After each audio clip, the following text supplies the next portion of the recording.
Tes. Dicoba, tes. Hai, kenalin nama gue Nur.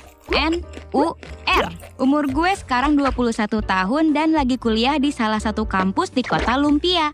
Gue mau cerita tentang mantan gue yang gue temuin di tahun 2020. Jadi, dulu awal masuk kuliah bertepatan sama corona yang lagi naik-naiknya. Otomatis, gue kuliah dari jarak jauh alias masih di rumah aja. Jadi kuliahnya serba online. Nah, dari serangkaian acara masuk kuliah itu, dibuatlah grup-grup chat acara A, B, dan sebagainya. Di salah satu grup itu gue sempat ikut bercanda-canda. Nggak tahu dah awal mulanya kenapa ada bahas kota tempat tinggal. Terus tiba-tiba ada anak cowok yang balas gue di grup. Ah, kotamu mah kota kecil, kota buluk nggak ada sinyal. Otomatis gue sebel dong. Tapi sebelnya di sini sebel bercanda. Karena itu suasana lagi pada bercanda. Nah, dari situ kita mulai menyadari kalau ada gue yang hidup di sisi bumi ini dan dia yang hidup di sisi bumi ono.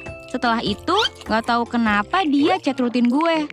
Kelihatan lah pokoknya kalau niatnya itu mau PDKT. Dan gue yakin banyak penonton GPC yang tipe orangnya kayak gue. Ilfil kalau dideketin duluan sama orang lain. Jadi awal-awal ya gue cuekin, terus kadang gak dibales. Kadang bales seadanya. Semakin dia sering chat, otomatis gue jadi kebiasa dan nyaman aja chatan. Terus akhirnya kita mutusin buat ketemu.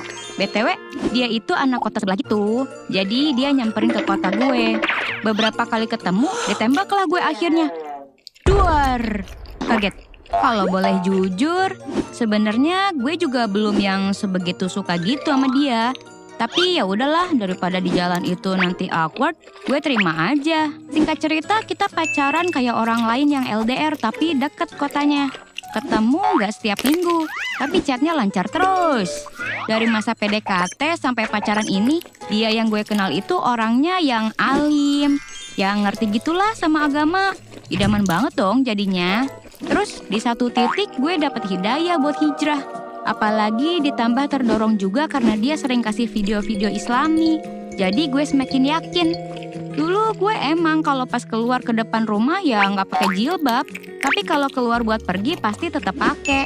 Akhirnya gue sampein lah itu niatan ke dia. Dengan maksud juga buat mutusin. Sedih lah pasti kita. Karena itu baru beberapa bulan doang kenal dan pacarannya. Dan kita masih di masa saling suka. Tapi harus pisah. Ngerti kan pasangan yang harus berpisah karena keadaan itu gimana nyesaknya? Terus kita kayak buat satu pertemuan terakhir sebelum benar-benar pisah. Dia ngajak ke rumahnya. Dan bodohnya gue mau. Gue benar-benar gak ada pikiran negatif apa-apa karena setahu gue dia alim. Ngerti mana yang baik, mana yang buruk juga. Berangkatlah gue ke rumahnya hari itu. Dengan niat utama gue sebenarnya sekalian mau minta anime. Gini-gini gue wibu cuy. Kalian mau minta anime. Gini-gini gue wibu cuy. Awal-awal biasa dong. Gue kopi anime. Kita ngobrol, makan, kita bahkan sholat zuhur. Nggak jamaahan dan beda ruangan sih. Sampai akhirnya kita duduk berdua nggak ngapa-ngapain di ruang tamu. Dan pintu dari awal pastinya dibiarin kebuka. Nggak pernah ditutup. Tiba-tiba dia nyender dan meluk dari samping. Gue yang sebenarnya bukan orang yang love language-nya physical touch, jelas nggak nyaman dong. Tapi gue diem aja, karena gue mikir, biarin deh, hari terakhir juga. Tapi ternyata dia brengsek banget. Kejadian itu benar-benar nggak bisa gue hindari. Tiba-tiba tangannya mengarah ke atas. Tangannya usil, you know lah. Gak perlu gue jelasin apaan. Gue kaget, gue berontak sekuat tenaga. Tapi tenaga cewek jelas kalah sama dia. Kejadian itu terasa begitu lama. Gue takut dia bertindak semakin jauh. Gue merasa ini jadi akhir hidup gue. Saat itu gue sampai gak bisa ngeluarin air mata saking syoknya.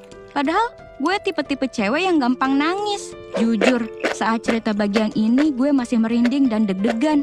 Kalau kalian mikir ini salah gue karena pakai baju yang seksi atau gimana, kalian salah besar. Gue pakai celana, tunik kedodoran selutut, dan jilbab cukup lebar yang menutup dada. Gak ada tuh outfit-outfit yang membentuk badan gue sama sekali. Setelah terus berusaha memberontak dan menjauhkan tangannya, akhirnya gue berhasil. Walau sebenarnya memang dia yang sepertinya udah puas dan ingin berhenti. Dengan polosnya dia langsung ngasih gue minum. Yang berarti dia tahu yang dia lakukan itu salah.